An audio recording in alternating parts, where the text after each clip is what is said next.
If your shoulder only hurts when you go back to hit the gym, to the golf course, or playing a pickup game with your kids, but everyday life feels mostly fine, it's likely that you've been rehabilitating towards the wrong finish line. And I don't say that to be clever because it's a conversation that I've had hundreds of times, because most of the time when someone has come to me, their shoulder will function fine for everyday tasks like going to the grocery store, walking the dog, or sitting on the couch. But when it comes to actually doing the things that they want to do most, to go to the gym and build some muscle, to get back on the course and play a round of golf or play a pickup game with their kids, that's where everything seems to fall apart. The gap that exists is the gap between what your shoulder can do for everyday life tasks and what you actually want it to be able to do. And there's a reason that that gap exists. So while it can be very confusing as to why your shoulder isn't able to do the things you want to do, understanding that there's a gap there, not because of chance, but because of the specific ways that traditional rehab is set up, it'll help you understand why this has been so frustrating. Think about this for a second. If you've had shoulder pain for some time, it's likely that you've been to physical therapy or rehab before, and maybe even multiple times. And if I asked you if that rehab worked, what would you say? Because most of the time what I hear from people is that, yeah, my pain went down for a little while, but it came back, or my pain went down, I got some of my range of motion back, but as soon as I went to go back to the gym to actually lift, the pain came right back. Or I just never felt prepared to actually be able to do the things that I want to do. Specifically, pay attention to that last one, that you never felt ready to go back to the training that you actually wanted to do. And the reason is because that's exactly what physical therapy and rehab was designed for, to get you out of pain and get you back to a baseline, not to actually get you back to higher level activities. And as you know, there's a big difference from being able to do everyday tasks with your shoulder to being able to bench press your body weight for reps, to go on the golf course and play a round, or to throw the ball to your kid multiple times without having pain and be able to function at a high level. And that gap is exactly what is missing. I always say being cleared by PT is not the same as being capable, because while that PT handed you back a shoulder that was able to do baseline activities like washing your body, lifting low loads, doing daily tasks, asking that same shoulder to now perform higher level activities like bench pressing, going to the golf course, or throwing a ball creates a significant gap in that shoulder's capabilities. And so while the shoulder that you have now might be pain-free at rest, it doesn't have any buffer in its capabilities to perform beyond that point. And as soon as you start to load it with heavy weights to try and do things a bit higher level, that's when things can start to go wrong. That's the gap, and it's not a matter of aging. It's not wear and tear. It's just that your shoulder isn't built to the capacity that it needs to. That's the gap.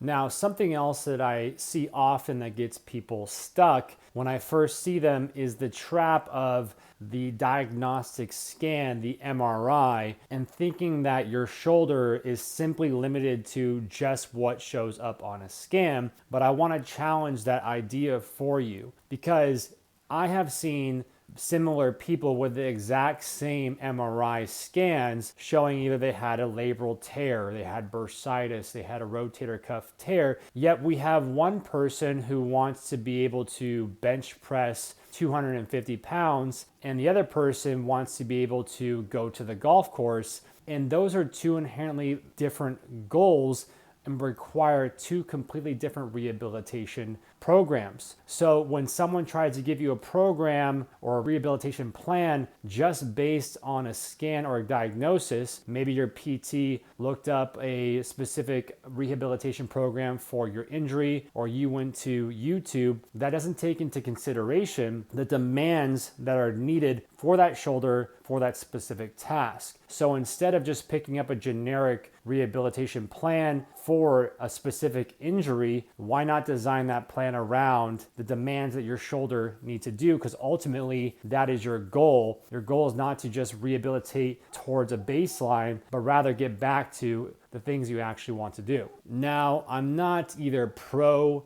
scan or anti scan. I'm mutual, and I'm all about what is the truthful guidance in this specific situation. The MRI may be able to reveal some underlying issues that are going on in the shoulder. However, what I'm more concerned about seeing are what are your specific abilities to be able to move your shoulder, your strength, range of motion, coordination. What is limiting you from that? Whether it's a structural issue, it's your pain, it's your range of motion, it's the stability, and what is going to be the ability for you to rebuild that shoulder. Those are more important to me than what specifically is going on your scan. So while the scan is one piece of the equation, as you can see, there's many other parts that go along with it. And that's the exact reason why so many people can feel stuck, is because they keep trying different variations of the same thing over and over to get the same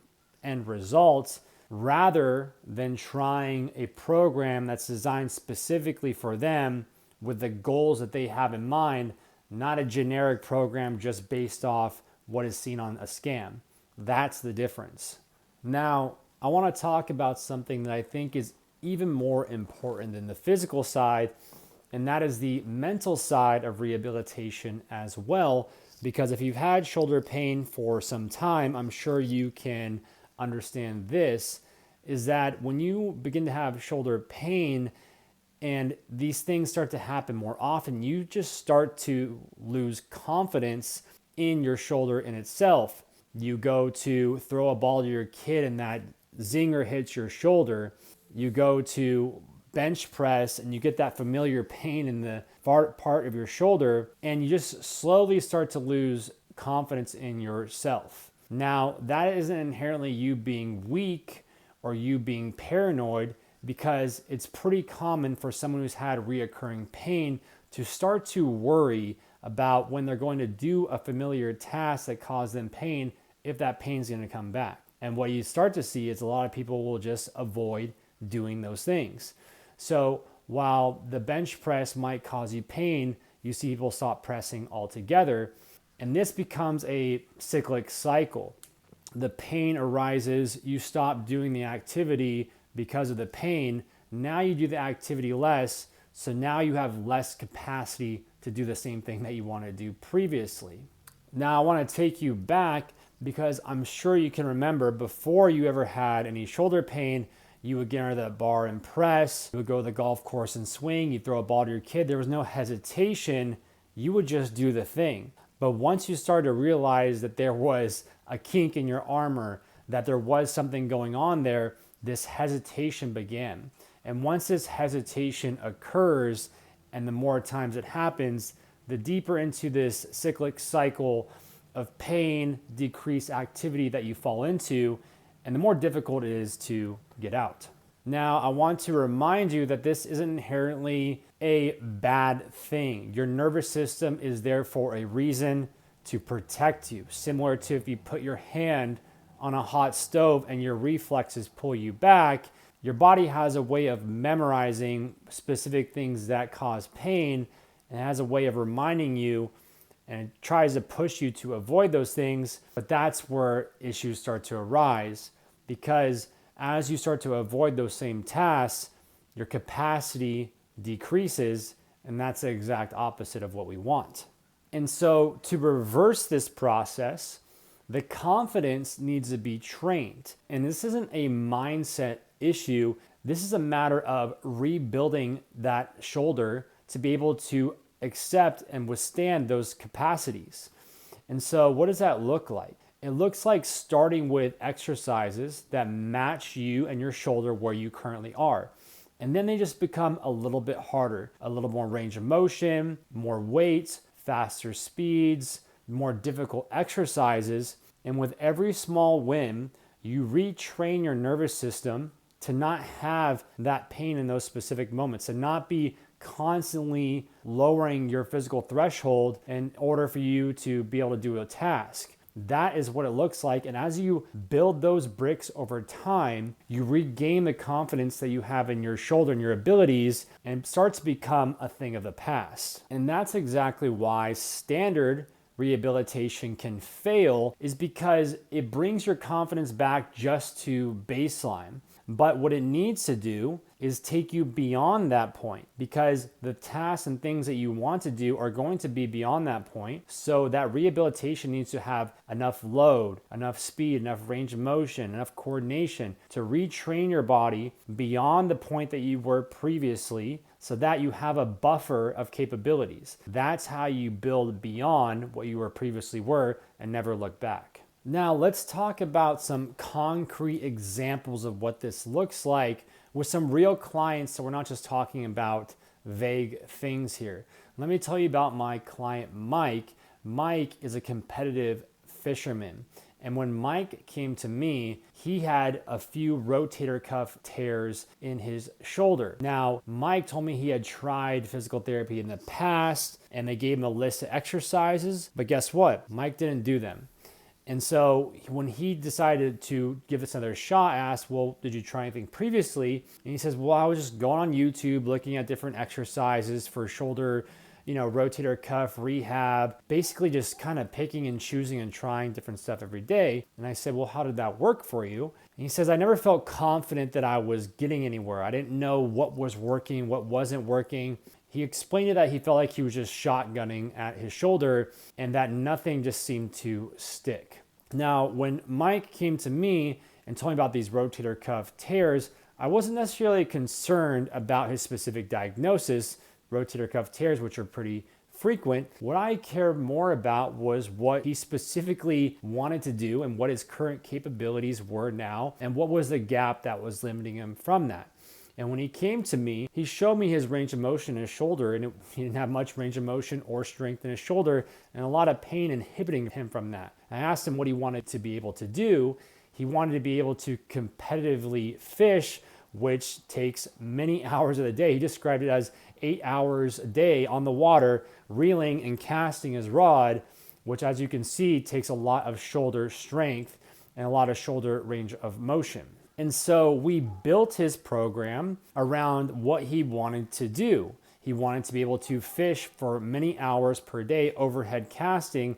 We did not build his program based on a rotator cuff protocol. Now, 12 weeks after working with Mike, he's out fishing 8-hour tournaments. He states that he's able to lift his arm up over his head. He can cast, he has strength, more range of motion. He does get pretty sore the next day. I will be honest about that, because I do think it's good to be honest about expectations, but his recovery is within 24 hours. He feels sore after, he's recovered because his capacity is much higher than it was before, and he's ready to go back out again.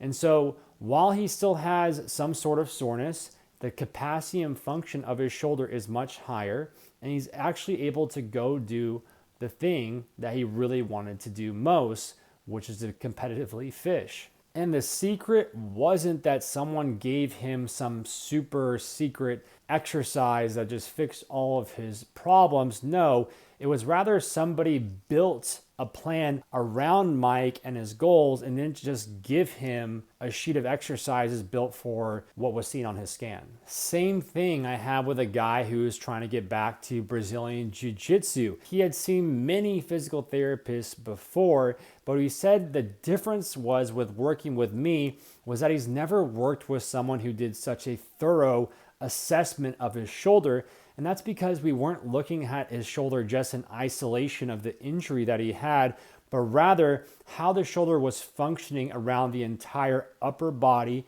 and throughout his whole body, and how that relates to being in a jiu-jitsu tournament and having to push somebody off you at awkward angles and be locked down and to be stretched. That's the difference, is knowing the specifics of somebody's activity and sport and being able to modify and design a plan with those things in mind.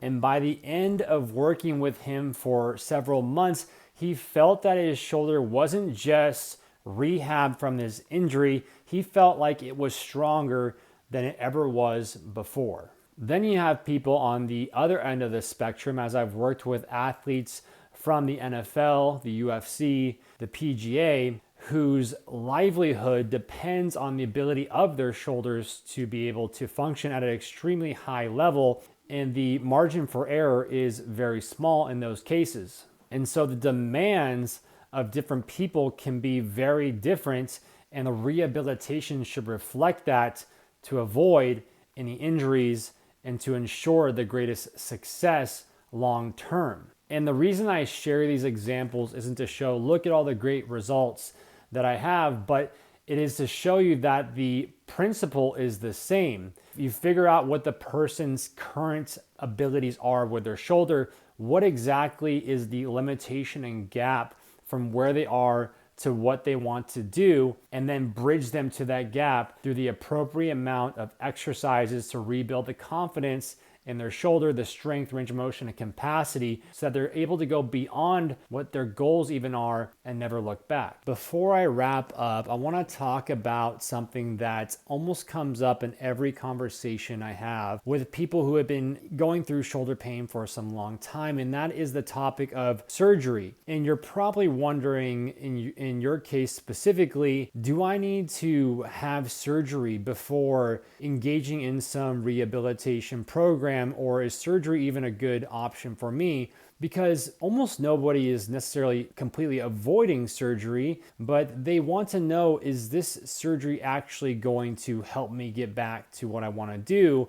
And what I say to their point is that before you even go down that route, you want to ensure that you have a very thorough assessment of your shoulder to see what your current capabilities actually are and what is actually limiting you. Because, for instance, things like small rotator cuff tears usually aren't great candidates for surgery and can be rebuilt very well through a rigorous program designed with your goals in mind. But the problem is that most people will only try doing very generic therapy before going down the surgery route. And what they should be looking at is a rehabilitation plan built on their specific goals in mind before ever looking down the surgery route. Now, I'm not necessarily anti-surgery or pro-surgery. I'm pro-honesty, and what I believe is that a lot of people will jump to surgery just based on what they see on a scan. And as we talked about before, an MRI scan doesn't define where your shoulder currently is. It just gives you a snapshot, a picture of what it is, but it does not define what your current capabilities are. And what people really need to look into is, what are my current capabilities are, and if I follow a rigorous program to rebuild my shoulder, where can my shoulder be after that plan? Because that gap might be smaller than you actually think. And one more thing before I point towards what comes next, because if you've been watching this video, it's likely something has resonated with you, whether it was a part about the pain cycles, the MRI scans, or finishing towards the wrong line. Because let me be honest about what usually happens. People will watch videos like this, something will resonate them, and they'll think, oh, maybe that's why I've been having issues, because I've been following something quite generic and never something built specifically for me. And what they'll do is they'll close their laptop, their computer, and they'll just go about their day, and the shoulder pain will come back, and they'll just kind of go back to trying random exercises. And the thing is I don't want that to be you, not because I'm trying to sell you something, but because I've seen way too many people stuck in this cycle of shoulder pain where they've given up parts of their life, the activities they want to do, just because they're stuck in this mystery of they don't know why it's not getting better, yet they've never taken this specific action. And maybe you can tell tell by now, but the reason that you're stuck isn't a mystery. It's not because your shoulder is broken, you're too old. It's just that the capacity that you are currently at is not at the same capacity that you want to be able to do all those things you want to do. And the gap is going to be the specific exercise and rehabilitation and confidence building that brings you to that point. And once you understand those principles, things become a lot clearer. They don't necessarily become easier because rehab is still work, but at least you are walking in the right direction rather than running on a treadmill in the same place and getting nowhere. And so if the things that I talked about today resonated with you and you recognize some of the parts specifically with your shoulder pain cycle, then what I'm putting together is going to be something that you're going to want to see. In the next video, I'm going to go through the exact assessment process that I put someone to know whether they are ready to go back to training, and not just the philosophy around it, because you've already heard that part. I'm talking about the real assessment application that goes, and it's probably very different from what you've seen before, because most assessments are very basic and built around just identifying and reinforcing the things that are seen on a scan. And rather, this assessment method is designed to actually see the physical and range of motion limitations that your shoulder and body has. That way that we can map you out a specific rehabilitation program designed to get you to your particular goals. It tells you what the gap is between where you currently are and the specific things that you want to do, and whether or not that gap can be closed. You'll find the link to that video in the description below, and take time and make sure you can focus when you watch this video, because once you complete watching this assessment video, you'll be in a much better position to understand if this is the right approach for you. And whether you watch that video or not, I hope that the video today somehow changed the way that you view your shoulder and shoulder rehabilitation in whole, because it's important to understand this one thing, and I hope you take this one thing from the video, is that your goal was never supposed to be to just get out of pain. Rather, your goal was to actually get back to the life that you want to live and the activities you want to do. And if your previous rehabilitation efforts have been focused on the first thing, then there's a good reason why you might still be stuck.